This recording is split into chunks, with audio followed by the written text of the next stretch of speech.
Coucou tout le monde, j'espère que vous allez bien. Alors aujourd'hui on se retrouve pour une vidéo assez spéciale. Bon, pas tellement spéciale parce qu'on la retrouve partout sur YouTube.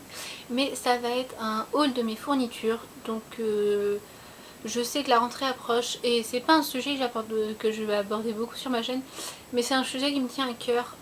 J'adore bosser. Donc si vous savez pas, je passe en première S. Donc je vais faire ma rentrée en première S le 5 septembre. Et je suis très motivée, donc j'ai acheté plein de choses pour ça et je vais aussi vous parler de mon organisation. Donc je vous laisse avec la suite et c'est parti. Donc on va commencer avec ce qui est le plus important pour moi. Donc c'est mon agenda. C'est un agenda que j'ai trouvé à Leclerc, j'ai dû l'acheter 2,95, un truc comme ça. Donc je l'ai personnalisé, je l'ai plastifié, je l'ai personnalisé à l'intérieur comme ça. Et là, voilà. Après donc forcément j'ai des pochettes pour ranger mes affaires. Voilà. Pratiquement tout vient soit de Super U soit de Leclerc. Donc voilà. Des pochettes toutes simples. Hein.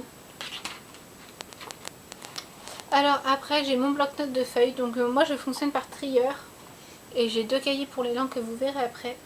Donc l'année dernière j'ai commencé à tester les bloc-notes. Et c'est beaucoup plus pratique. Mais alors beaucoup plus pratique du coup je fonctionne plus qu'avec ça. Donc voici mon trieur, donc c'est un trieur à 12 compartiments, j'avais déjà le même l'année dernière, j'ai racheté le même parce qu'il m'a très bien servi. Voilà, je vois pas ce qu'il y a à dire de plus dessus, enfin c'est un trieur tout simple. Alors après, donc pour mes 2 cahiers de langue, donc il y a celui d'espagnol et celui d'anglais. Donc mon cahier d'espagnol et mon cahier d'anglais sont tous les deux des cover books de Clairefontaine. Je voulais absolument ces cahiers là parce qu'ils ont l'air hyper bien. Et j'ai entendu des avis positifs dessus. Donc les pages je garde, c'est moi qui les ai fait, je les ai fait chez le publisher. Donc voilà. Et il y a aussi celui d'anglais. Donc maintenant on passe aux trousses, donc aux petits accessoires, aux crayons, tout ça. Donc cette trousse là je l'ai achetée à Paris, donc comme son nom l'indique. À la base je voulais l'utiliser en trousse de maquillage, mais du coup elle était assez grande pour que je mette tous mes crayons et tous mes accessoires que j'ai besoin pour les cours, donc je l'ai pris en trousse de cours.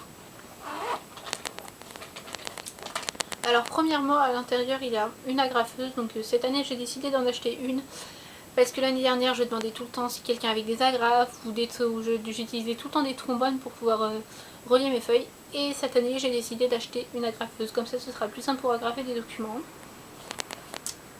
Après un effaceur et mon stylo plume.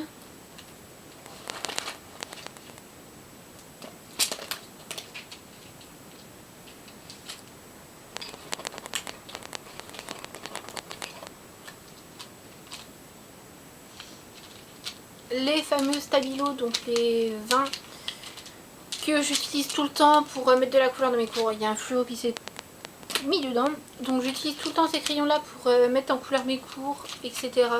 Ils sont vraiment super pratiques et je les adore. Ça fait 3 années que je les rachète.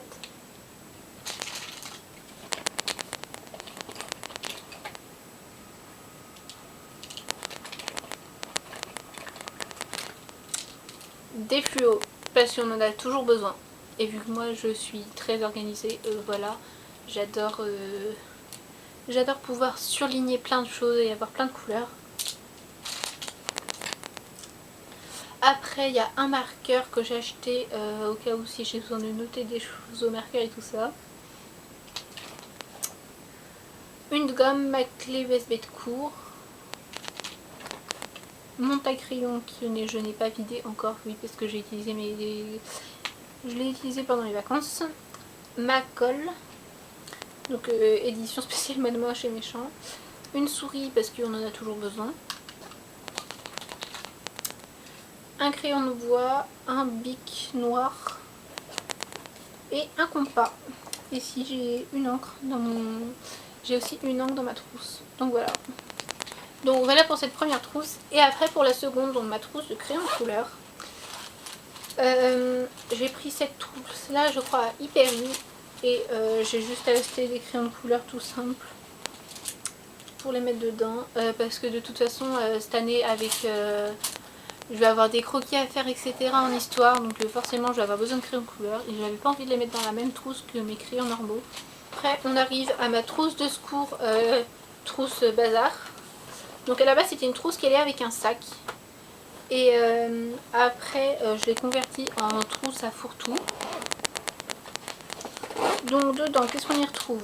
On y retrouve ces petits clips, ces petites pinces clips qui sont très pratiques si je veux relier des documents ou mettre des trucs. Mes trombones, des post-it dont un qui est déjà corné. Ma calculatrice. C'est une calculatrice Casio 35, une graphe 35 plus E. Donc mode examen 2018. Un rapporteur 360, parce que je me suis dit, je passe en S, donc on va peut-être en prendre un. Des pansements. Un paquet de mouchoirs avec des encres, c'est toujours très pratique, plutôt que de demander à tout le monde. Est-ce que tu as une encre? Est-ce que tu as une encre à me passer? Un scotch, qui est déjà pas mal entamé de l'année dernière. Et c'est tout. Donc voilà. Cette trousse est bien fourre-tout, mais elle est très très pratique. Alors maintenant, je vais vous parler de mon organisation.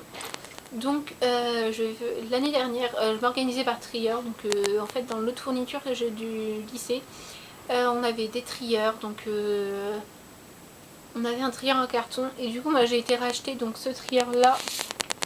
C'était un peu le seul qui restait quand j'étais à Bureau Vallée. Et franchement, j'ai réussi à pas mal m'organiser. Alors, je gardais mes séquences, donc par exemple mes séquences de français, donc vu que j'ai le bac de français cette année, je gardais ma première séquence, la séquence en cours, avec toutes les feuilles qu'on devait garder, donc les feuilles de définition, etc.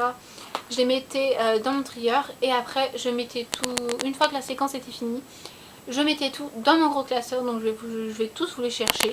Alors voilà, donc celui-là, c'est mon classeur d'euros. Donc je ne sais pas si vous le savez, mais je suis en section européenne, donc dans mon lycée. Et du coup, j'avais classé tous mes chapitres d'euros là-dedans. Donc il y en a quand même un peu beaucoup. Et voilà. J'avais aussi classé dedans tous les entraînements qu'on a fait pour l'examen de Cambridge. J'aurai les résultats en novembre, je crois. Classeur qui me vient après, c'est mon classeur d'SVT. Donc celui-là, pour l'instant, j'ai pas encore acheté de gros classeur parce qu'un classeur souple m'allait très bien. Mais je crois que je vais être obligée parce que celui-là commence un peu à casser. Donc celui-là est bien rempli. J'ai toutes mes affaires dedans. Je vais vous faire des close-up pour que vous voyez après. Et j'ai aussi une partie où je mets toutes mes évaluations. Donc pas forcément toutes parce que je n'ai pas au début de l'année, j'étais pas encore très organisée. Alors après, le classeur qui me vient, donc c'est celui de maths. Donc là par contre c'est un gros classeur. Je pense que je vais essayer de combiner un peu les cours de première, mais je suis pas sûre. Donc là c'est tous mes cours de seconde. Donc il y en a quand même pas mal. Ce qui était bien avec notre prof de maths, avec mon prof de maths de seconde, c'est que par exemple, je vais vous sortir un des cours. Mais les cours étaient déjà tapés, donc étaient déjà écrits. Et on avait juste après à les ranger dans des pochettes plastiques. Voilà, je trouvais que c'était très pratique et que franchement ça facilitait la vie. On avait juste à écrire quelques cours et franchement ça, on avançait plus vite dans les cours. Donc après j'ai toujours une partie évaluation, donc avec des intercalaires que j'ai fait moi-même. Ce classeur là, c'est le classeur d'histoire. Donc en histoire, j'ai un peu classé comme j'ai pu parce que notre prof a été beaucoup absente cette année. Il y a eu beaucoup de jours où notre cours avec elle ont sauté. Du coup, voilà. Au début de l'année, elle nous a demandé de faire des fiches de révision. Donc là, par exemple, j'en ai une que j'avais fait sur des feuilles roses.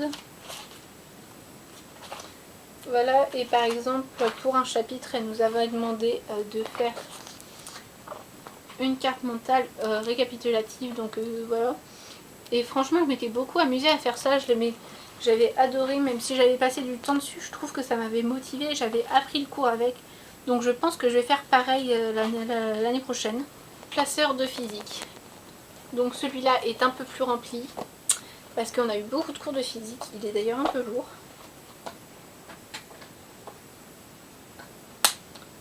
Donc là je vais le verrouiller pour vous montrer. Donc il y a tout ça, donc il faut que je finisse de faire le sommaire, d'ailleurs je l'ai toujours pas fait. On va avoir 11 ou 12 chapitres, donc répartis en 3 thèmes, et après j'ai encore une partie évaluation. Donc on en vient à l'avant-dernier classeur qui est celui de français, donc qui va plus me servir cette année on va dire.